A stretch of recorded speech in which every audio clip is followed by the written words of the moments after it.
Hi friends, నేను మీ అంజని. మీరు చూస్తున్నది ఎస్ఆర్కే హర్రర్ స్టోరీస్. మరి స్టోరీలోకి వెళ్ళబోయే ముందు నాదొక చిన్న request. For best realistic horror and thrilling experience కోసం తప్పకుండా హెడ్సెట్ని అయితే పెట్టుకోండి. అండ్ మీ హర్రర్ స్టోరీస్ నాతో షేర్ చేసుకోవాలి, మన ఛానల్లో వినాలి అనుకుంటే నా ఇన్స్టాగ్రామ్ లింక్ని డిస్క్రిప్షన్లో అయితే ఇస్తున్నాను. అక్కడికి వచ్చి మీ స్టోరీస్ని నాకు వాయిస్ మెసేజ్ రూపంగా కానీ లేదంటే మెసేజ్ రూపంగా కానీ షేర్ చేయవచ్చు. మరి ఇంకెందుకు ఆలస్యం, లేట్ చేయకుండా వీడియోలోకి వెళ్ళబోయే ముందు లాస్ట్ వీడియోలోని మనకు వచ్చిన కామెంట్స్ ఎవరెవరి దగ్గర నుంచి వచ్చాయో అనేది చూసేద్దామా. మరి బాలాజీ గారు విజయనగరం నుంచి, సలీం గారు కువైట్ నుంచి, గాడీస్ లవ్ అనే అకౌంట్ నుంచి, ఇమాం గారు, దేవదాస్ గారు వరంగల్ నుంచి, సాయిరామ్ గారు, ఇంకా లక్ష్మి గారు కువైట్ నుంచి, అమ్ములు గారు కర్ణాటక నుంచి, ఇంకా లక్ష్మి గారు ఇందిరాస్ కిచెన్ నుంచి ఇందిరా గారు, లక్ష్మి గారు. ఈసారి లక్ష్మిలు చాలామంది వచ్చారండి, అందుకే అలా చదువుతున్నాను. విజయ గారు, మౌనిక, సత్య, రజీనా గారు, మురళీకృష్ణ గారు, ఇంకా రవిశంకర్ గారు. మరి మీ అందరికీ కూడాను థ్యాంక్ యూ సో మచ్ అండి. నన్ను ఇలా అభిమానిస్తూ ఆదరిస్తూ నా ఛానల్ని ప్రతిరోజు కూడా చూస్తూ దాని గురించి కామెంట్స్ పెడుతున్నందుకు, మీ కామెంట్స్ కోసం నేను ప్రతిరోజు ఎదురు చూస్తూ ఉంటాను. నా వీడియోస్ గురించి మీరు ఎలా ఎదురు చూస్తూ ఉంటారో అలానే. మరి ఇంకెందుకు ఆలస్యం, వీడియోలోకి వెళ్ళబోయే ముందు తప్పకుండా ఒక లైక్ అయితే వేయండి. మరి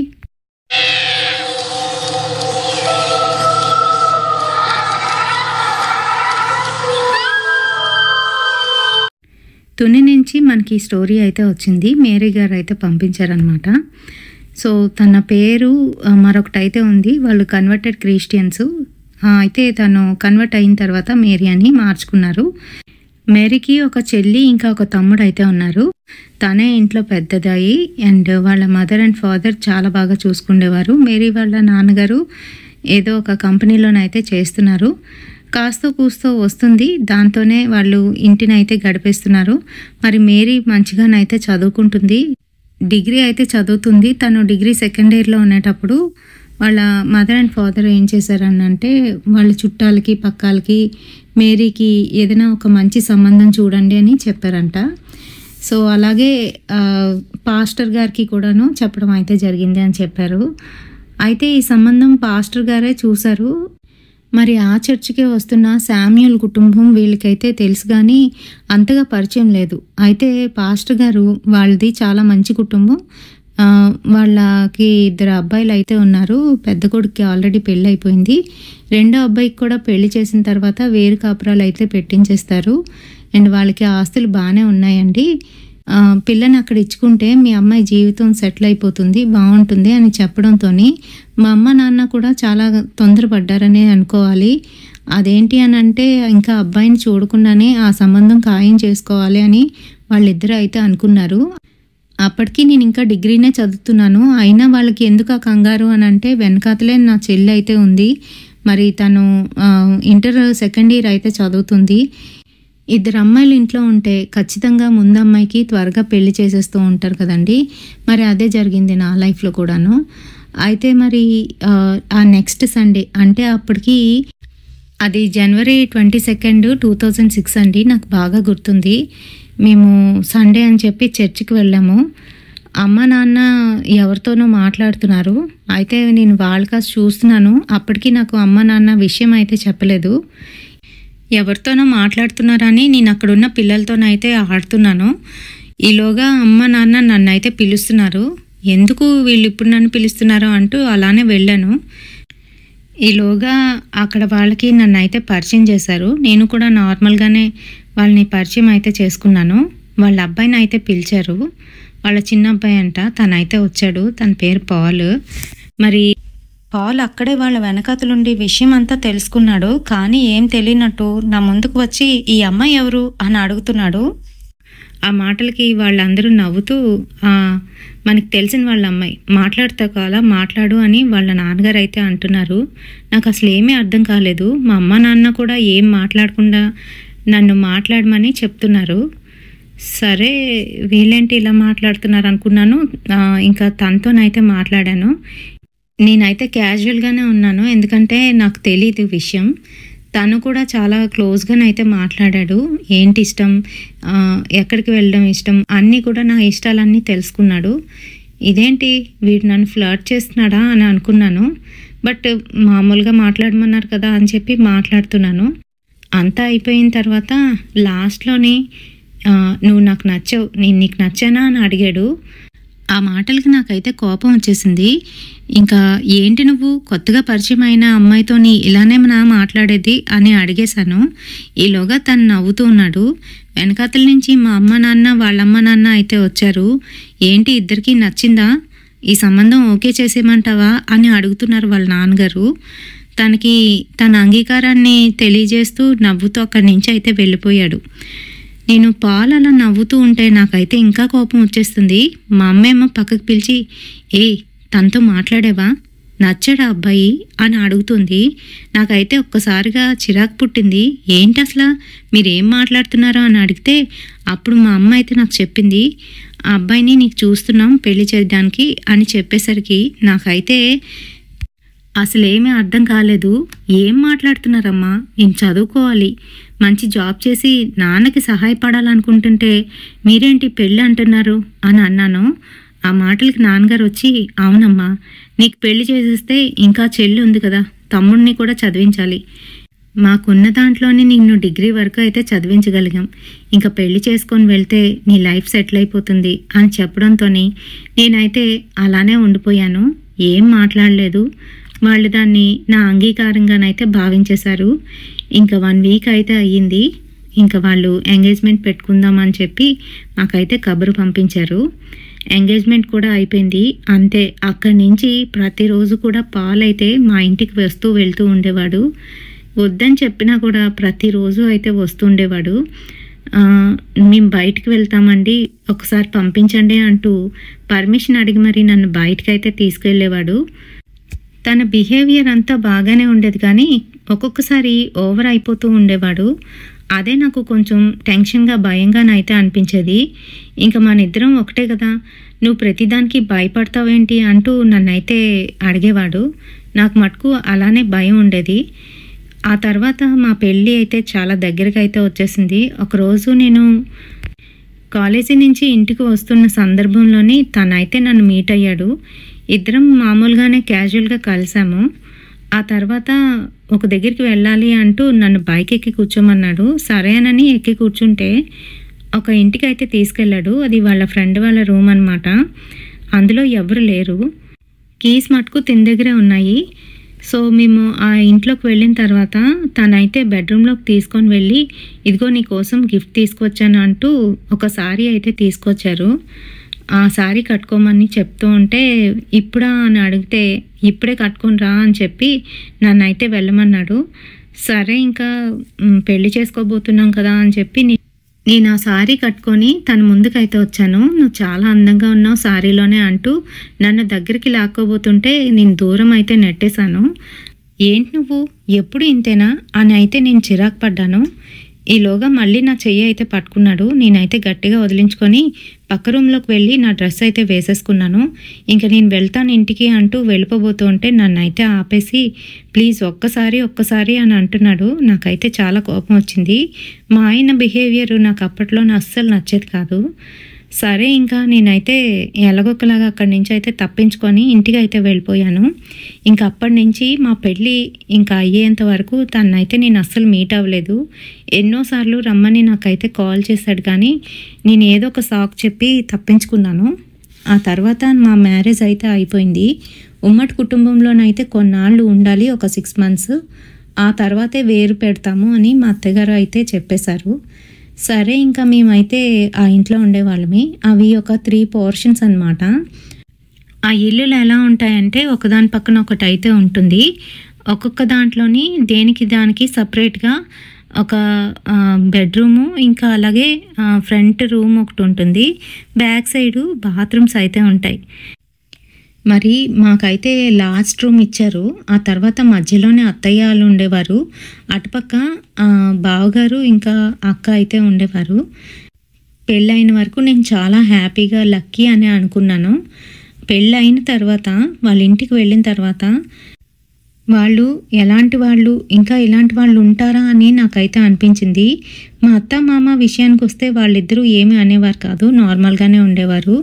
కానీ మా మావగారు మా మీద పెత్తనం అయితే చెలాయిస్తూ ఉండేవారు. దానికి మా వారైతే ఏమీ అనేవారు కాదు. అవును తను అంటాడు మనం పడాలి అన్నట్టుగా బిహేవ్ చేస్తూ ఉండేవారు. పైగా వాళ్ళ ఆవిడ నాకు అక్క వరుస అవుతుంది. నా దగ్గరికి వచ్చి మా పర్సనల్ విషయాలన్నీ కూడా అడుగుతూ ఉండేది. ఏం చేశారు, ఎలా ఉన్నారు, ఏంటేంటో మాట్లాడుతూ ఉండేది. నాకైతే అస్సలు నచ్చేది కాదు. ఏంటి ఈవిడ ఇలా మాట్లాడుతుంది, సిగ్గు లేకుండా ఇలా మాట్లాడుతుంది, నా పర్సనల్స్ అడుగుతుంది అని నాకైతే చాలా కోపం వచ్చేది. అయినా కూడా అలా టాలరేట్ చేసుకొని ఉండేదాన్ని. అప్పుడు బాగా చిన్నతనంలో ఉండడం వల్ల మరేంటో నాకైతే చాలా నీరసంగానైతే అనిపించేది. అంతేకాదు నేను చాలా అల్పంగానైతే ఉండేదాన్ని. మరి కిందన 3 పోర్షన్లు అని చెప్పాను కదా, పైన ఒక 2 పోర్షన్లు ఉండి ఆ పైన మేడ అయితే ఉండేది. బట్టలది ఆరబెట్టుకోవడానికి ఇంకా ఎవరైనా డాబా మీదకి వెళ్ళి ఆ రూమ్స్లోనైతే ఉండేవారు. మార్నింగ్ టైంలోని ఎవరి పనులు వాళ్ళు వెళ్ళిపోయేవారు. మరి మా ఆయన గారు ఏం చేసేవారో చెప్పలేదు కదూ. మా ఆయన గారు చిన్న చితక ఎలక్ట్రీషియన్ వర్క్ అయితే చేస్తూ ఉండేవారు. మా బావగారు పొలం పనులు అయితే చేస్తూ ఉండేవారు. మా మామయ్య కూడా పొలం పనులు అయితే వెళ్ళేవారు. సో ఆ టైంలోని మార్నింగ్ టైంలో ఎవరు అయితే ఇంట్లో ఉండేవారు కాదు. నైటే ఈవినింగ్ టైంలో నైట్ టైంలోని ఎవరైనా వెళ్ళి సరదాగా అక్కడ కాసేపు ఉండి మళ్ళీ కిందకు వచ్చేస్తూ ఉండేవాళ్ళమి. అయితే ఒకరోజు నేను సాయంత్రం సమయంలోని బట్టలు తీయడం అయితే మర్చిపోయాను. కాసేపు అయిన తర్వాత నాకు ఆ విషయం అయితే గుర్తొచ్చింది. డాబా పైన చెప్పాను కదా ఖాళీ ప్లేస్ అని, అక్కడైతే బట్టలు ఆరబెడుతూ ఉండేదాన్ని. సరే బట్టలు తీసుకొద్దాం కదా అని మెల్లగా మెట్లు అయితే ఎక్కుతున్నాను.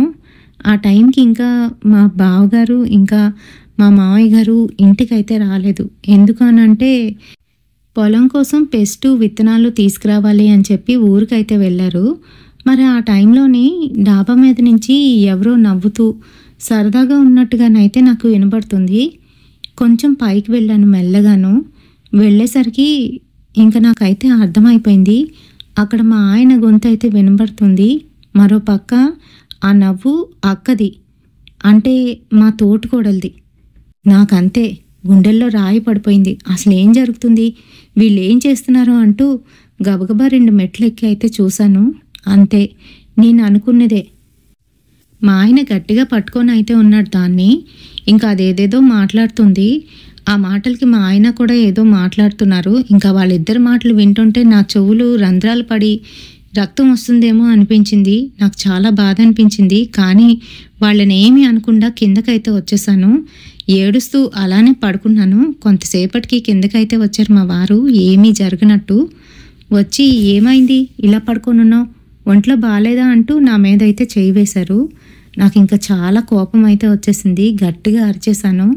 ఈలోగా మా అత్తగారు వంట వండుతున్న ఆమె మా రూమ్లోకి అయితే వచ్చింది. ఏమైంది, ఎందుకంత గట్టిగా అరిచావు, ఏమైంది అంటూ నా మీద అయితే అరుస్తున్నారు ఆమె. ఆ మాటలకి నేనేం చెప్పలేకపోతున్నాను. అసలు ఇలా జరిగింది అని కూడా నేను వాళ్ళతో చెప్తే వాళ్ళు ఎలా తీసుకుంటారో ఏంటో అని ఆలోచనలో పడిపోయాను. ఏం లేదు అత్తయ్య అని ఊరుకుని పోయాను.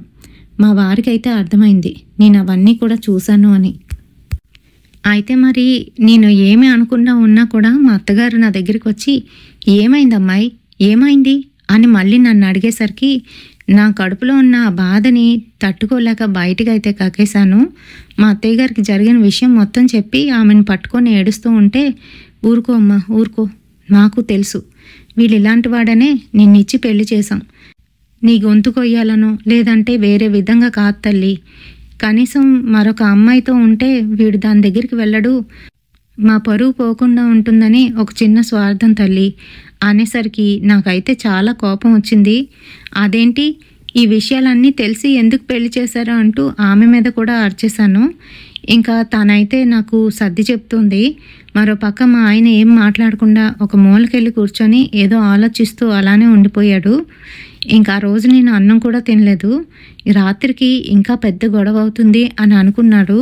కానీ నేనేమీ మాట్లాడకుండా అలానే ఉన్నాను. తెల్లవారు అందరూ వెళ్ళారు కానీ మా ఆయన మటుకు తన పనికైతే వెళ్లకుండా నా దగ్గర అలా ఉన్నారు. ఇంకా అందరూ వారి వారి పనులకైతే వెళ్ళిపోయిన తర్వాత అప్పుడు నేనైతే మాట్లాడాను. నా కోపం కట్టలు తెంచుకొని బయటకైతే వచ్చేసింది. చెడామెడా తిట్టేశాను.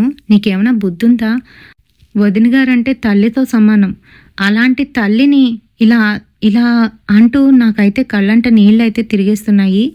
ఆ మాటలకి నా కాళ్ళు పట్టుకొని సారీ చెప్తూ మా వారైతే ఇంకెప్పుడు ఇలా జరగదు, ప్లీజ్ నన్ను క్షమించు, ప్లీజ్ ప్లీజ్ అంటూ నా పాదాలను పట్టుకొని బతిమలాడుతున్నాడు. తను చేసే చాష్లు చూస్తూ ఉంటే నాకు ఓ పక్క నుంచి కోపం వచ్చినా అయ్యో పాపం అని కూడా అనిపించింది. ఇంకా సరేలే అని చెప్పి ఊరుకున్నాను. సారీ చెప్పి ఈరోజు సినిమాకి వెళ్దాం పదా అంటూ నన్నైతే బయటికి తీసుకువెళ్ళారు. అరే ఇంకా సినిమాకి వెళ్ళి వచ్చేసాము. ఈవినింగ్ రాగానే ఏదో పని ఉన్నట్టు డాబా మీదకి అయితే వెళ్ళిపోయాడు. నేను అది కూడా గమనిస్తున్నాను. సరే ఈరోజు ఆమె వెళ్తుందా లేదా అని నేను చూస్తున్నాను. వాళ్ళ ఆయన ఉంటుండగానే తను భోజనం పెట్టమని అడిగితే మీ అమ్మ ఉంది కదా, మీ అమ్మని పెట్టమను, నాకు చిన్న పని ఉంది అనుకుంటూ గబగబా మేడైతే ఎక్కేస్తుంది. ఆ వెంటనే నేను కూడా వెనకాతలే ఎక్కాను. వెళ్ళి చూసేసరికి మా ఆయన ఆ రూమ్లోనే అటుపక్క తిరిగి కిటికీ వైపు చూస్తూ ఉండగా వెనకాతల నుంచి వెళ్ళి గట్టిగానైతే హగ్ చేసుకుంది. దాన్ని చూడగానే నాకైతే చాలా కోపం వచ్చింది. దగ్గరికి వెళ్ళి కొడదాం అనుకునేసరికి మా ఆయన విదిలించుకొని ఇంకేదొద్దు, ఇక్కడితో ఆపేద్దాం, ఇంట్లో అందరికీ తెలిసిపోయింది, మా ఆవిడికి కూడా తెలిసింది, తను చాలా బాధపడుతుంది, నేను ఇంక ఇలా చేయలేను, నన్ను వదిలేసే వదినా ప్లీజ్ అని అంటున్నాడు.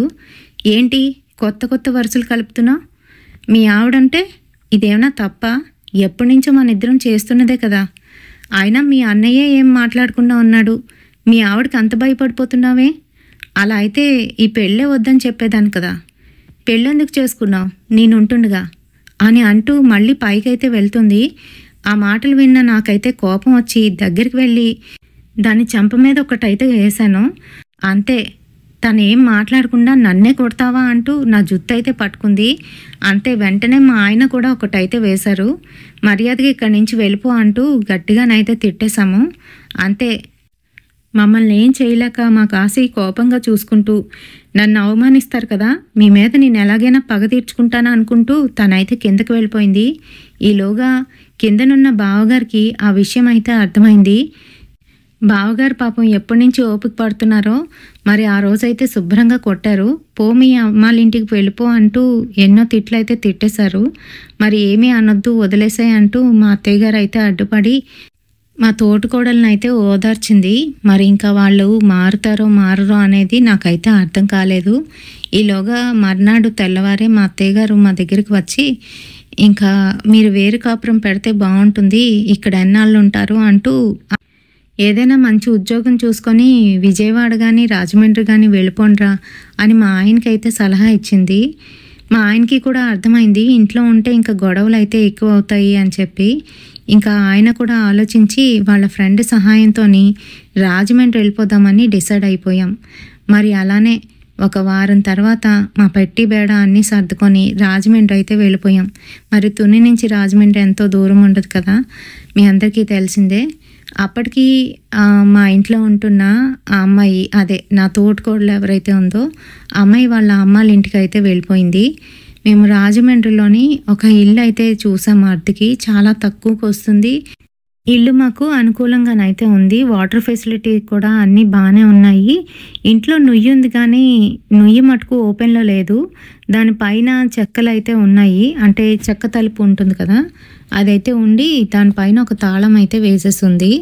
మేము ఇంట్లో దిగినప్పుడే ఇంటి ఓనర్కి అయితే అడిగాము, ఇందులో నీళ్లు వాడుకోవచ్చు కదా, ఎందుకు మళ్ళీ కొళాయి పెట్టించారు అని అంటే, అది ఆ నుయ్యి ఎప్పటి నుంచో వాడట్లేదమ్మా, అది పాడైపోయింది, వాసన కూడా వస్తుంది ఆ వాటర్, అందుకనే ఆ నూతిని ఎప్పుడు అలా తాళం వేసి ఉన్నిస్తాం, అయినా ఆ తాళం ఎక్కడుందో కూడా తెలియదు, ఇప్పుడు పోయింది అంటూ అతను గాబరాగా మాట్లాడుతూ, సరే ఆ పాడుబడ్డ నూతి గురించి మీకెందుకు, మీకు మున్సిపాలిటీ వాటర్ వస్తుంది చక్కగాను, అది పట్టుకోండి సరిపోతుంది అని చెప్తూ తనైతే అడ్వాన్స్ తీసుకొని వెళ్ళిపోయాడు.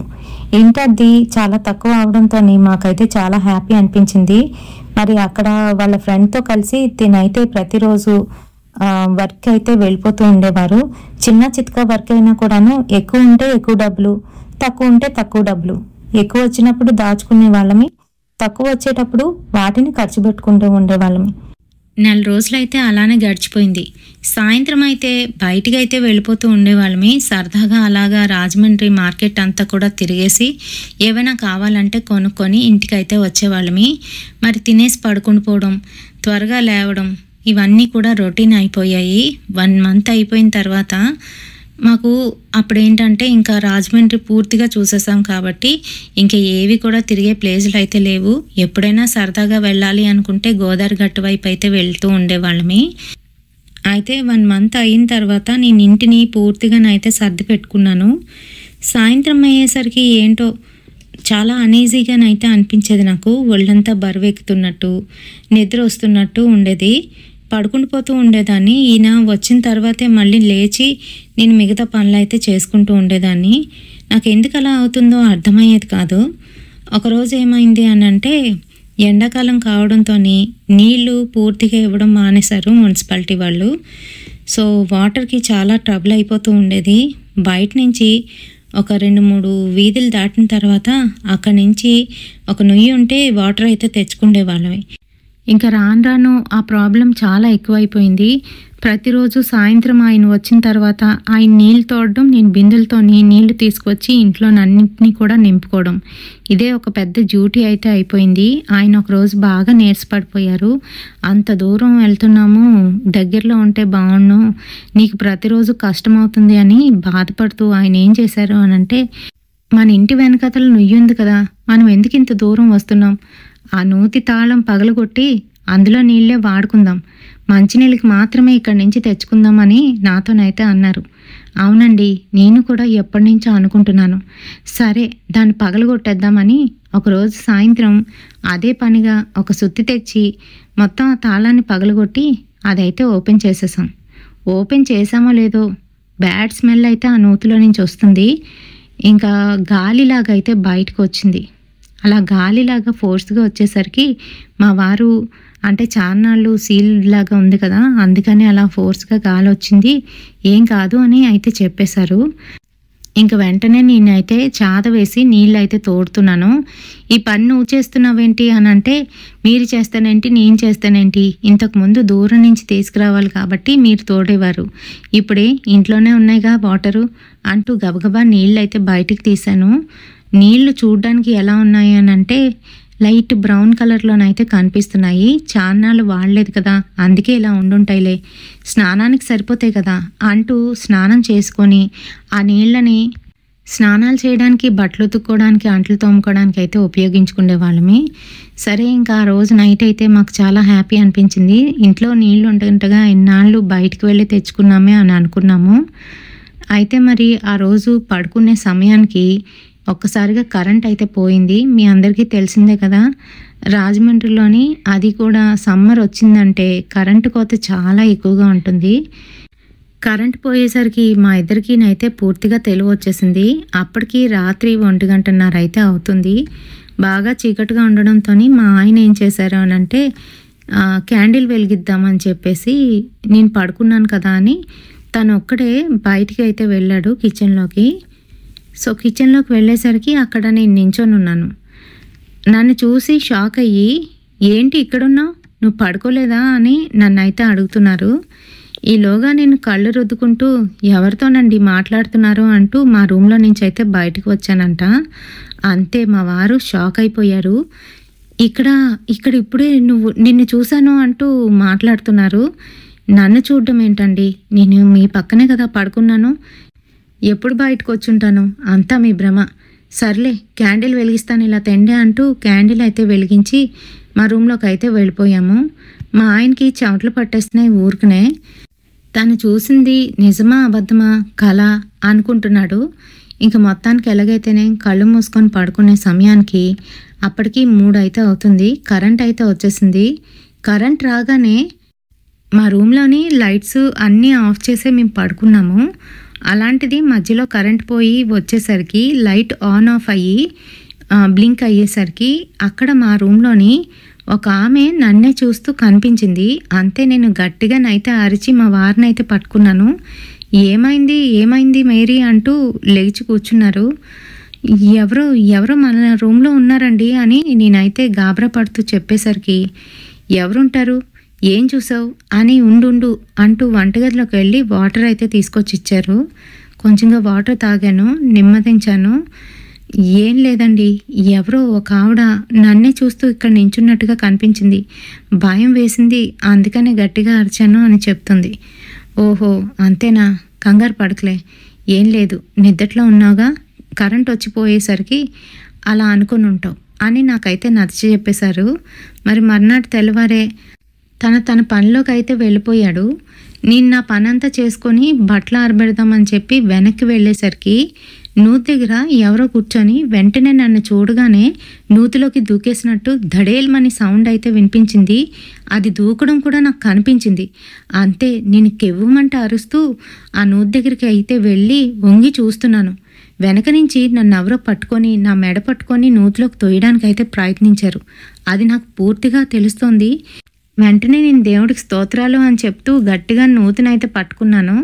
అంతే, వెనకనున్నదాయి వెంటనే మాయమైపోయింది. ఇంకా నూతిలోకి చూస్తే నూతిలోని ఏ అలజడి అయితే లేదు, నీళ్లు శుభ్రంగానైతే కనిపిస్తున్నాయి. నా ప్రతిబింబం నూతిలోనైతే కనిపిస్తుంది. మరి నా పక్కనే ఎవరో ఒంగోని చూసినట్టుగానైతే కనిపించింది. అంతే, భయంతోని పక్కకు తిరిగి చూసేసరికి అక్కడ ఎవ్వరూ లేరు. ఆ మిట్ట మధ్యాహ్నంలో కూడా నాకు చెమటలు పట్టేసి భయంతోని లోపలికైతే వచ్చేసాను. బట్టలు ఆరబెట్టలేదు. ఇంక మా వారు ఎప్పుడొస్తారా అని ఎదురు చూస్తున్నాను. నాకు ఏమీ తినాలనిపించట్లేదు కూడాను. సరే, ఇంకా నేను ఏదో విధంగా మా ఆయన ఎప్పుడొస్తాడని ఎదురు చూస్తున్న సమయానికి అప్పటికి మధ్యాహ్నం 3 గంటలు అయితే అవుతుంది. మా ఆయన తన వర్క్ అంతా కంప్లీట్ చేసుకొని భోజనానికి అయితే వచ్చారు. భోజనం పెట్టు మేరీ అని అడుగుతూ ఉంటే వస్తున్నాను ఉండండి అంటూ నేను భోజనం అయితే పట్టుకొని వెళ్ళి ఆయనకైతే చెప్దాం అనుకున్నాను. కానీ ఆయన ఆత్రంగా భోజనం చేస్తూ ఉంటే మధ్యలో ఇలాంటివన్నీ ఎందుకు చెప్పడం అని కామ్గానైతే ఆగిపోయాను. ఆ తర్వాత నేను కాసేపు పడుకొని ఆ తర్వాత వెళ్తాను అని మా రూమ్లోకి అయితే వెళ్ళి పడుకున్నారు. కొంతసేపటికి నాకు నిద్ర వస్తుంది కానీ ఇంకా పనులు అవ్వవని అంట్లయితే తోముతున్నాను. ఈలోగా ఫ్రంట్ రూమ్లోని టీవీ ఫ్యాను అయితే ఆన్లో ఉన్నాయి. ఆయన వచ్చి మళ్ళీ చూస్తున్నారేమో అని నేనైతే అంట్లు తోముకుంటూను అలానే ఉండిపోయాను. కొంతసేపటికి ఆ రూమ్లో నుంచి ఏవో మెల్లగా చిన్నగా అరుపులైతే వినపడుతున్నాయి. అది ఎలా అంటే అతి భయంకరంగానైతే వస్తున్నాయి. నాకు ఇంకా భయం వేసింది. ఏంటి నా ఇలా సౌండ్ చేస్తున్నాడు, ఏమైంది అని నేను కొంచెం ముందుకి అడుగులు వేసేసరికి మా బెడ్రూమ్లోని ఫ్యాన్ తిరుగుతుంది. ఆయన పడుకొని ఫుల్గా దుప్పటి కప్పుకొని అయితే ఉన్నారు. సరే, మరి ఫ్రంట్ రూమ్లో ఎవరున్నారు, టీవీ ఎవరు చూస్తున్నారు అని గబగబా వెళ్ళి చూసేసరికి అక్కడ ఎవ్వరూ లేరు. టీవీ మటుకు టీవీ మోగుతుంది, ఫ్యాన్ మటుకు ఫ్యాన్ తిరుగుతుంది.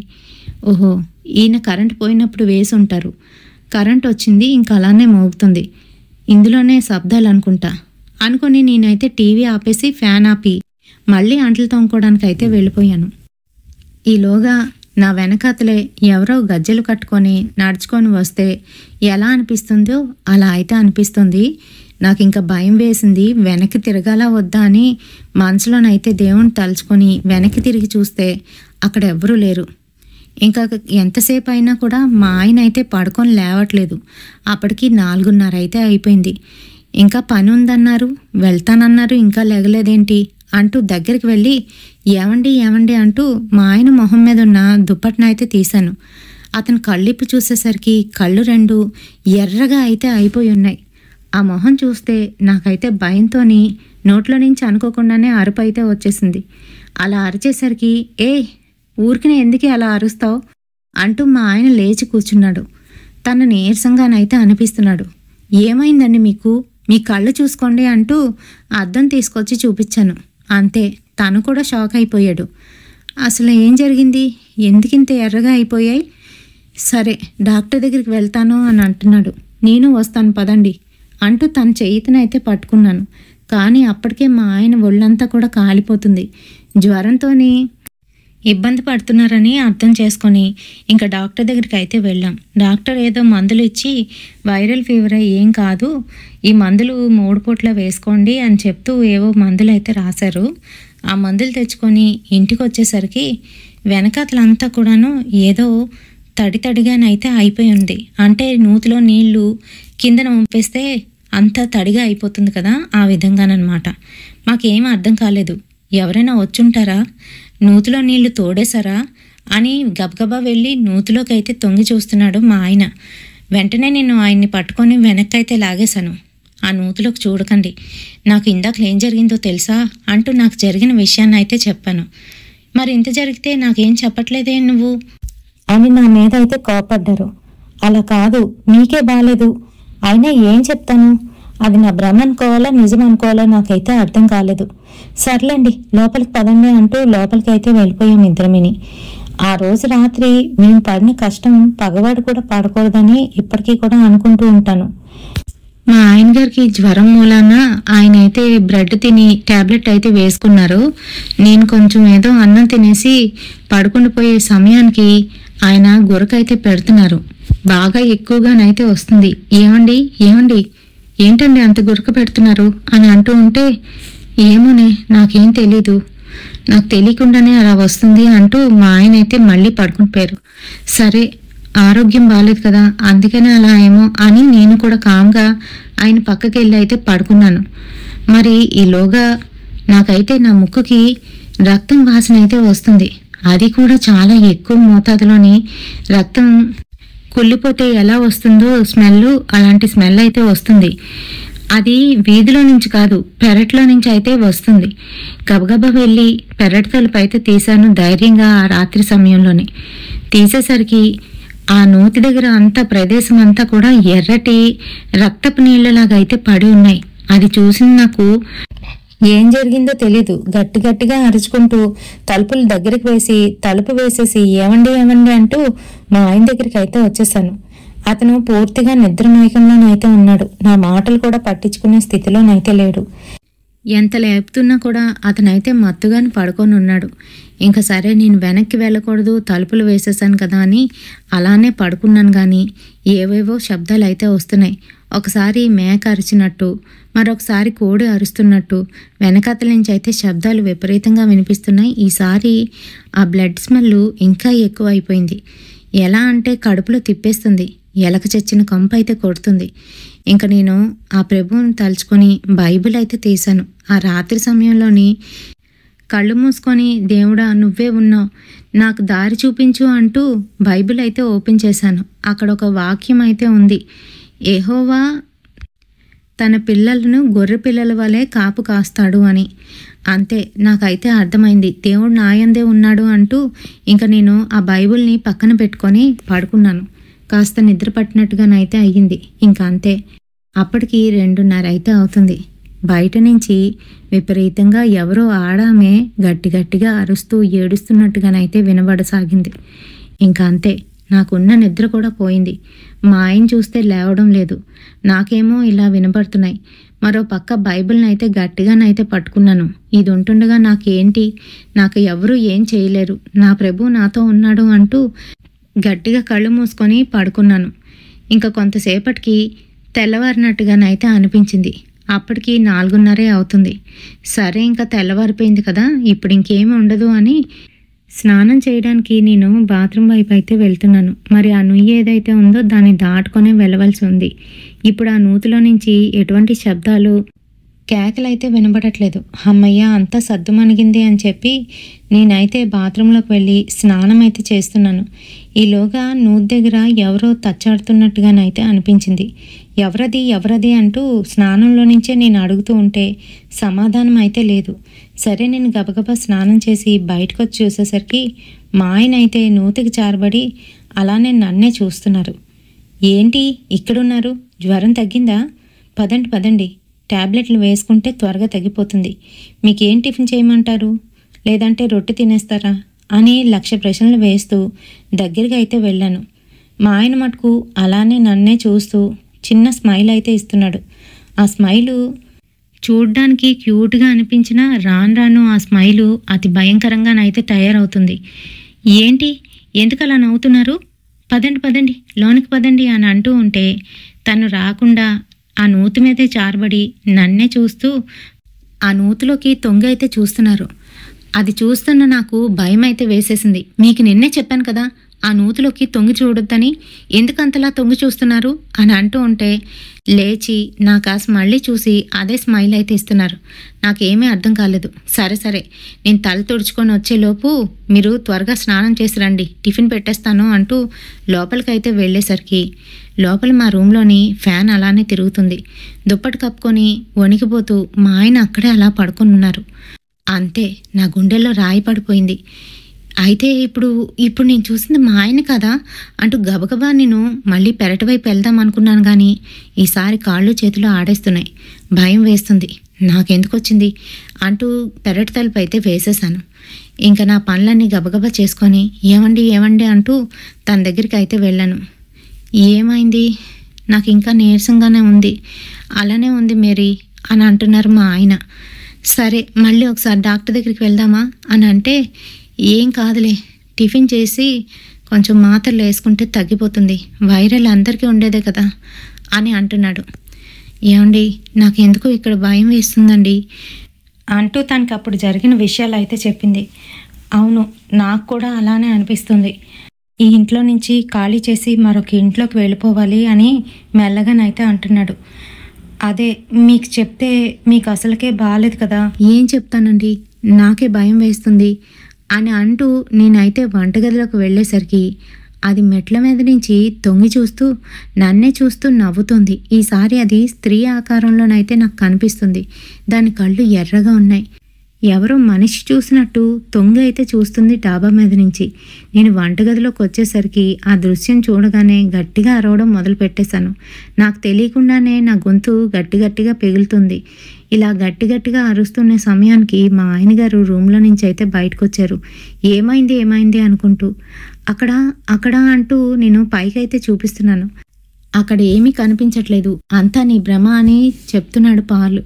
కానీ మేరీ మటుకు భయపడిపోతూ ఏదో జరుగుతుంది, నాకు భయం వేస్తుంది, ఈ ఇంట్లో వద్దండి, మనం వెళ్ళిపోదాం, నాకు భయం వేస్తుంది, నేను నిజంగానే దాన్ని చూశాను అని చెప్తుంది. సరే తొందరగా అంటే ఎలా కుదురుతుంది, పైగా అడ్వాన్స్ కూడా ఇచ్చేసాం, మా ఫ్రెండ్స్ని అడుగుతానులే, నువ్వు కంగారు పడుకో అంటూ, సరే టిఫిన్ చేసావా అని అంటే, మీరు కూడా తోడురారా, టిఫిన్ 2 నిమిషాల్లో చేసేస్తాను అంటూ పాపం బాగోలేని అతన్ని రమ్మంటూ అక్కడ ఒక కుర్చీ వేసి కూర్చోమని చెప్పి నేనైతే నా పనులు గబగబా చేసేసాను. అంతేకాదు, ఆ రోజు ఆయన తన పనికి వెళ్తే నేను తనతో పాటు వెనక్కి వెళ్ళిపోదామా అని అనుకున్నాను. మరి అలానే నా పని అంతా పూర్తి చేసుకున్నాను. ఆయనకి పెట్టేసి ట్యాబ్లెట్ అయితే ఇచ్చేసాను. ట్యాబ్లెట్ వేసుకున్న తర్వాత చాలా వరకు రిలీఫ్ అయితే వచ్చింది. మళ్ళీ నేను డాక్టర్ దగ్గరికి వెళ్ళను, నా పనిలోకి వెళ్ళి నా పని చూసుకొని వచ్చిన తర్వాత టైం ఉంటే అప్పుడు వెళ్తాను అని చెప్తున్నారు. ఆయన మాటలకి నాకైతే కోపం వచ్చేసింది. సరే, మీరు వెళ్ళకపోయారు, నేను వెళ్ళి అపాయింట్మెంట్ తీసుకుంటాను, మీతో పాటు వస్తాను అంటూ ఆయనతో పాటే నేనైతే వెళ్ళిపోయాను.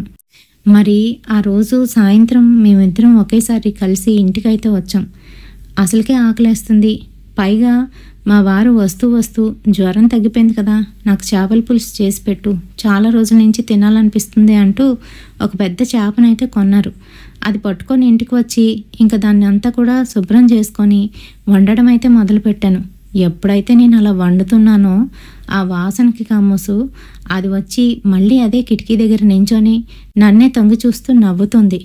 ఈలోగా నేను గట్టిగా అరుచుకుంటూ బయటకైతే వచ్చేసాను. మా వారు ఏమైంది అని అడుగుతూ ఉంటే అక్కడ దెయ్యం ఉంది అంటూ గట్టిగా అరుస్తున్నాను. ఈలోగా మా వారి బెస్ట్ ఫ్రెండ్ తనైతే అక్కడ మా ఇంటికి వచ్చి రావడంతోనే నేను అలా అరవడం చూసి ఏమైంది అంటూ కంగారు పడుతూ మీ ఇద్దరు బయటికి రండి అసలు అంటూ మమ్మల్ని అయితే పిలిచాడు. మేము ఇంకా బయటకు వచ్చేసరికి అసలు ఏం జరిగింది, ఎందుకంత గట్టిగా అరుస్తున్నారు, ఏమైంది అని అంటే జరిగిన విషయం మొత్తం నేనైతే చెప్పేశాను. రాజేష్ అన్నయ్య చాలా మంచోడు. మరి ఆ అన్నయ్య ఏమిటన్నాడు అంటే, ఇదంతా కూడాను గాలి ప్రభావంలా ఉంది, సరే నేను ఎవరినైనా కనుక్కొని ఏదైనా చేపిద్దాము, ఒకేసారి ఇల్లు మారాలి అని అంటే కష్టం కదమ్మా అంటూ నాకైతే సర్ది చెప్పాడు. కానీ నాకు మటుకు ఒంట్లోని భయం అలానే ఉంది.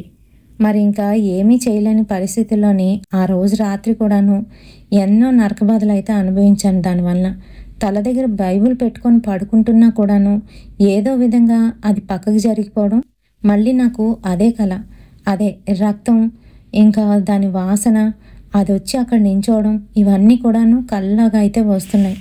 ఇంకా ఎలాగైతేనే మర్నాడు తెల్లవారుజాము, ఏమండి అసలు ఇక్కడ ఇంట్లో ఉండలేకపోతున్నాను, నాకు భయం వేస్తుంది అని మా వారితోనైతే చెప్పాను.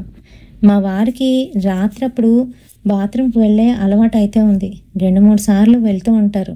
మరి అలానే తనకి కూడాను వెళ్ళేటప్పుడు నూతి దగ్గర ఎవరో కూర్చున్నట్టు, తన్ని చూడగానే నూతిలోకి దూకేస్తున్నట్టు, ఇలా రకరకాలుగా కనిపిస్తుంది అని నాతోనైతే చెప్పారు. మీకు కూడానా? చెప్పాను కదా, నాకే కాదు అందరికీ కనిపిస్తుంది అది అంటూ భయపడిపోతూ ఉంటే, సరే ఇంకా పాలు చేసేది లేక మర్నాడు వాళ్ళ ఫ్రెండ్తో కలిసి రాజమండ్రి అంతా కూడాను జల్లెడ వేసి పట్టినట్టు ఆ తాంత్రికుడి గురించి అయితే వెతికారు. మొత్తానికి ఎలాగైతేనే అతని అడ్రస్ దొరకడంతో అక్కడికి వెళ్ళి ఇలా పలానా ఇంట్లోనే ఇలా జరుగుతుంది అని చెప్పగానే అతను మొత్తం మమ్మల్ని చూసి అయితే చెప్పేశాడు. అంతేకాదు మా హస్బెండ్ చేయి పట్టుకొని తనైతే ఫీల్ అవ్వడం మొదలుపెట్టాడు. అంటే ఆ ఇంట్లో మా హస్బెండ్ ఏం చూశాడు అదంతా కూడాను. ఇంకా మర్నాడు మార్నింగ్ వస్తాము, అంతవరకు మీరు అక్కడ ఉండొద్దు, మీ అమ్మ వాళ్ళ ఇంటికో వాళ్ళ అమ్మ వాళ్ళ ఇంటికో వెళ్ళిపోండి అని చెప్పేశారు. ఇంకా మార్నింగ్ ఆయన వేరంగా వస్తే మేము ఎక్కడో ఉంటే అవ్వదు కదా అని చెప్పి రాజేష్ అన్నయ్య వాళ్ళ ఇంట్లోనే ఉన్నాము. ఆ తర్వాత మార్నింగే అతనితో కలిసి ఆ ఇంటికి అయితే వెళ్ళాం. అంతే, మేము వండుకున్న కూర అంతా కూడా చెడిపోయింది, ఇల్లంతా కూడా కంపు కొడుతుంది, బయట నుంచి రక్తపు వాసన అయితే బీభత్సంగా వస్తుంది. ఇంకా వెంటనే అతను ఆ నూతి దగ్గరికి వెళ్ళి ఏదో మంత్రాలు చదువుతూ ఏదో ఒక బంధనం అయితే వేశాడు. ఆ తర్వాత ఈ నీళ్ళు అసలు వాడకండి మీరు అంటూ మళ్ళీ ఇంకొక కొత్త తాళం తెప్పించి దానికైతే వేసేశాడు. అసలు ఏం జరిగింది ఏంటి మాకేమీ అర్థం కావట్లేదు. ఆ ఇల్లు ఎలాగైనా ఖాళీ చేయాలని చెప్పి వారం రోజులు ఆ ఇంట్లోనైతే ఉండిపోయాం. ఇంకా మాకు ఎప్పుడైతే అతను వచ్చి అలా చేశాడో ఇంకా అదైతే కనిపించటం లేదు. అమ్మయ్య అనుకున్నాం. ఇంకా వారం రోజుల తర్వాత రాజేష్ అన్నయ్య ఒక చక్కటి ఇల్లు అయితే చూశాడు మా ఇద్దరి కోసం. చిన్న ఇల్లు అయినా కూడా అన్నిటికీ బాగుండే ఇల్లు అనమాట. ఆ ఇంటికి అయితే వెళ్ళిపోయాము. వెళ్ళిన తర్వాత రాజేష్ అన్నయ్య మాకైతే ఇలా చెప్తున్నాడు, అక్కడ దగ్గరలోని వాకప్ అయితే చేశాడంట. అదేంటి అని అంటే, మాకన్నా ముందు ఒక ఫ్యామిలీ అయితే అక్కడికి వచ్చిందంట. మరి అతనేమో తనకి అన్నయ్యని అవుతానని చెప్పి మా చెల్లిని జాగ్రత్తగా చూసుకోండి, మా ఇంట్లో ఉన్నిస్తే మా ఆవిడ ఒప్పుకోవట్లేదు, మా చెల్లికి ఎవరూ లేరు, తన భర్త తాగుబోతూ వచ్చాడంటే ఎప్పుడు కొట్టడమే, తను సరిగ్గా చూసుకోడు, అందుకే ఎవరికి తెలియకుండా నేను మా చెల్లాయిని ఇక్కడికి తీసుకువచ్చి ఇక్కడ ఉన్నిస్తున్నాను, జాగ్రత్తగా చూసుకోండి, ప్రతి నెల మీకు అమౌంట్ మీ అకౌంట్లోనైతే వేసేస్తాను అని చెప్పి ఒక 3 months బాగానే అద్దె అయితే కట్టేశాడంట. ఆ తర్వాత ఫోన్ చేస్తుంటే ఫోన్కి రిప్లై ఉండట్లేదు, అండ్ అలాగే ఇంటి అద్దె కూడా కట్టట్లేదు. ఎన్నిసార్లు అడిగినా కూడాను ఇంటి అద్దె తర్వాత కడతానండి, మా అన్నయ్య రావట్లేదు, మీకు కూడా తెలుసు కదా, నేనే ఏం పని చేయట్లేదు, మీ ఇంటి అద్దెని ఎలాగైనా కట్టేస్తాము అని చెప్తున్నా కూడాను ఇంటి ఓనరు ఖాళీ చేసి వెళ్ళిపోమన్నాడంట. ఆ రోజు కనుక వెళ్ళకపోతే మర్నాడు బలవంతంగా ఇంట్లో ఉన్న సామానాన్ని బయటికి ఇసిరేస్తానని చెప్పడంతో తనకి ఏమీ అర్థం కాలేదు. అయితే మర్నాడు తెల్లవారుజామే ఆ ఇంటి ఓనర్స్ వచ్చి చూసేసరికి ఇల్లంతా కూడా ఖాళీగానైతే ఉంది, ఎవరూ లేనట్టుగానైతే అనిపించింది. నా వార్నింగ్కి జడిసి భయపడి వెళ్ళిపోయినట్టుంది అని చెప్పి ఇల్లంతా చెక్ చేసుకున్న సమయంలోని నూతిలోని బాబు ఆమె ఇద్దరు కూడాను చనిపోయి కనిపించారంట. ఎవరు తోసేశారో ఎవరు అలా చేశారో ఎవ్వరికీ తెలీదు. వాడి నెంబరు అంటే వాళ్ళ అన్నయ్య నెంబర్కి కాల్ చేస్తుంటే అసలు అది స్విచ్ ఆఫ్ అని వస్తుందంట. ఆ తర్వాత తెలిసిన విషయం ఏంటి అని అంటే, ఆ సరిత అతి దారుణంగా తన భర్తకి చెప్పకుండా పిల్లాడిని తీసుకొని వీడితోని లేచిపోయి వచ్చేసింది. ఎవరైతే అన్నయ్య అని చెప్పుకొని వీళ్ళకి అద్దె కట్టాడో, అయితే 3 months వరకు బాగానే కట్టాడు. ఆ తర్వాత ఏంటనంటే తనకు ఆల్రెడీ పెళ్ళయింది, తన భార్యని తన పిల్లోడిని చూసుకోవాలి, పైగా సరిత వచ్చేసింది కదా, సరితని తన పిల్లోడిని చూసుకోవడం కష్టమైపోయింది అతనికి. అయితే మరి ఇంకా కట్టకుండా ఎవరికి రిప్లై ఇవ్వకుండా ఉన్నాడు. ఇంకా సరిత కాల్ చేసినా కూడా దానికి కూడా రిప్లై ఇచ్చేవాడు కాదు. ఇంకా ఒకరోజు ఇంటికి వస్తే సరిత అయితే గట్టి వార్నింగ్ అయితే ఇచ్చింది, నువ్వు ఇలా చేసావంటే మీ ఆవిడికి చెప్పేస్తాను, మీ ఇంటికి వచ్చి కూర్చుంటాను, నన్ను పెళ్లి చేసుకోవాల్సిందే అంటూ పెద్ద గొడవ అయితే ఆడుకున్నారు ఇద్దరును. ఆ తర్వాత ఏంటంటే ఆ రాత్రి సమయంలోని పిల్లోడి గొంతు ఇంకా ఆమె గొంతు నొక్కి ఆ నూతిలోనైతే పడేసి వాడు అయితే పరారీ అయిపోయాడు. ఆ సంగతి పోలీసులకైతే వీళ్ళు ఇన్ఫామ్ చేశారు శవాలు కనిపించగానే. వాళ్ళ అన్న ఒక్కడే ఉన్నాడు, ఇంకెవరూ లేరు అని అంటే పోలీసులు ఇవన్నీ కూడా వాకప్ చేసి బయటికి తీసుకొచ్చారు ఈ నిజాల్ని అని చెప్పాడంట. ఇంకా ఆ రాజేష్ అలా చెప్పగానే మేరీ గారు వణికిపోయారంట, చాలా భయం వేసిందంట. అలాంటి ఇంట్లోనే మేమున్నామా అని అనుకున్నారు. మరి అందుకనే ఆ నూతిని తాళం వేసేసి వదిలేశారు. నిజం చెప్తే వీళ్ళు తీయకపోదురు కదా. నిజం చెప్పకుండా అద్దె కోసం ఆశపడి కక్కుర్తిపడి ఇలా చేయడం వల్ల వాళ్ళకైతే చాలా నష్టం జరగవలసింది. దేవుడి దయ వల్ల ఎటువంటి ఇబ్బంది అయితే పడలేదు. అలాంటి బలవన్మరణాలు అయిన దగ్గర చాలా వరకు ఏంటంటే వాళ్ళతో పాటు తీసుకువెళ్ళిపోవడానికి ప్రయత్నిస్తూ ఉంటాయి. కానీ అలాంటిదేమీ జరగలేదు. కానీ పెనం మీద నుంచి పొయ్యిలో పడినట్టుగానైతే అయిపోయింది నా బ్రతుకు. ఎందుకు అనంటే అక్కడ ఉంటే నా తోటికోడలు మా ఆయనతోని ఇల్లీగల్ రిలేషన్ అయితే పెట్టుకోవడానికి ప్రయత్నించి ఇంకా ఇబ్బంది అయితే పెట్టేదును. సరే అక్కడి నుంచి ఇక్కడికి వచ్చేసాం కదా, హ్యాపీగా ఉన్నాం కదా అనుకుంటే ఇదిగో ఈ దెయ్యం గోల అయితే పట్టుకుంది. ఆ తర్వాత మేము హ్యాపీగానే ఉన్నామండి. మరి ఇది మా లైఫ్లో జరిగిన ఒక రియల్ ఇన్సిడెంట్ అంటూ మనతో షేర్ చేసుకున్నారండి. మీకు ఎలా అనిపించింది ఈ ఇన్సిడెంట్? నచ్చిందా? నచ్చితే తప్పకుండా ఒక లైక్ అయితే వేయండి అండ్ అలాగే షేర్ చేయండి. తప్పకుండా మీ స్టేటస్లోనైతే పెట్టండి. పెడితే ఏమవుతుందండి అంటే మరి కొంతమందికి ఈ స్టోరీ అయితే వెళ్తుంది. అండ్ బ్యాక్గ్రౌండ్ మ్యూజిక్ ఇవ్వమని కొంతమంది ఇవ్వకండి అని కొంతమంది అంటున్నారు. మీకు ఏమైనా మంచి హర్రర్ మ్యూజిక్స్ తెలిసినట్లయితే కామెంట్ సెక్షన్లోని ఆ హర్రర్ మ్యూజిక్ గురించి దాని టైటిల్ గురించి అయితే పెట్టండి, టైటిల్ ట్రాక్ గురించి. నేను తప్పకుండా వీడియో కాపీరైట్స్ పడదా అనేది చెక్ చేసుకొని మన వీడియోలోనైతే పెట్టడానికి ట్రై చేస్తాను. మరి ఐ హోప్ ఈ వీడియో లెందీ అయింది కొంచెంగాను. మీ అందరికీ నచ్చుతుందని అనుకుంటున్నాను. నచ్చితే మటుకు తప్పకుండా లైక్ వేయండి, మర్చిపోద్దు. రేపటి సరికొత్త హర్రర్ ఇన్సిడెంట్తోని మళ్ళీ మీ ముందుకు వచ్చేస్తాను. Until then bye.